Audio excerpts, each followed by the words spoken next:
Dis-moi, tu t'appelles comment? César, César, dis-moi, tu es de quelle origine? je suis espagnol, italien. Espagnol et italien. Ouais, Ok. Est-ce que tu crois en Dieu?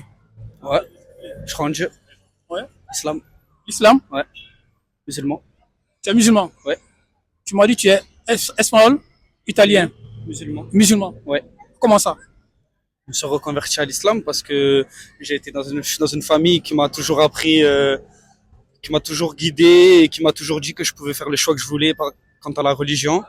Ils m'ont jamais imposé d'être athée, imposé d'être chrétien, imposé d'être quoi que ce soit. Et moi, du coup, j'ai choisi l'islam. Ok. Étant que chrétien, depuis à la naissance, c'est ça, non? Et Non, tu je suis t'es. pas chrétien depuis ma naissance, je suis athée depuis ma naissance. Et, ma famille, ils m'ont toujours dit que je pouvais faire les choix que je voulais. Et voilà, du coup, ben, j'ai choisi l'islam. Tu n'es Oui, pas arabe, tu es un blanc. oui, Et tu as choisi l'islam. exactement. Ok. Est-ce que tu peux juste un peu raconter l'histoire? L'histoire de pourquoi ma reconversion. Ouais. Ben, j'ai choisi de me reconvertir parce que pour moi, c'est quelque chose d'important. J'ai toujours eu cette petite sensation pour moi du rapport à Dieu, du rapport à l'enfer, le paradis. Et je trouvais que par rapport aux livres sacrés, etc., j'ai lu certains passages du Coran, j'ai lu certains passages de la Bible, etc. Et je trouvais que l'islam, c'était la chose qui pouvait me donner les réponses aux questions que je me posais toute ma vie, c'est-à-dire est-ce que je vais pouvoir aller au paradis, est-ce que je vais pas aller en enfer, est-ce que les choses que je fais dans la vie, elles ont un but, est-ce qu'elles ont une finalité, etc. Est-ce que tu connais les 5 piliers de l'islam? Ouais, je les connais. Quels sont les 5 piliers de l'islam? C'est la profession de foi, donc le shahada, c'est l'aumône, le jeûne, donc le ramadan, les 5 prières obligatoires et le pèlerinage. Ok. Ça fait combien d'années que tu t'es converti?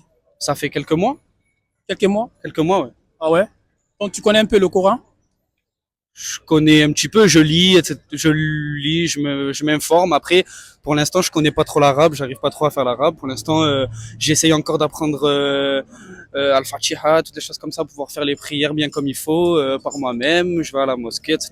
Tout se passe bien. Ok. Qu'est-ce qui t'a poussé réellement à te convertir?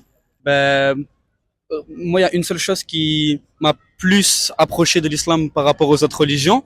C'est déjà, j'ai beaucoup de connaissances, etc., qui m'ont appris que l'islam c'était une bonne chose par rapport du coup à d'autres chrétiens qui m'ont aussi peut-être expliqué que le christianisme c'était leur bonne religion pour eux.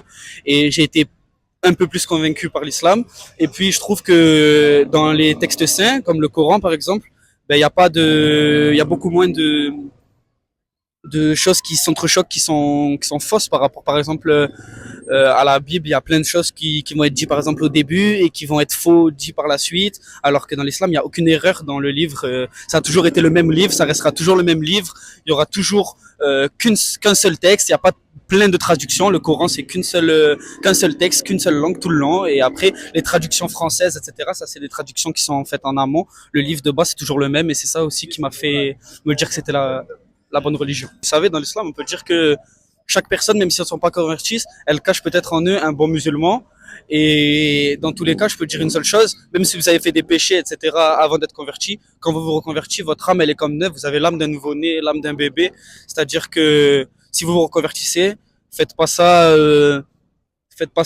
bêtement pour une mode ou pour quoi que ce soit. Faites ça en ayant bien réfléchi et gardez en tête que si vous vous reconvertissez, tous vos péchés ils seront effacés que vous avez fait à l'époque et du coup, vous n'avez pas de souci à se faire par rapport à ça.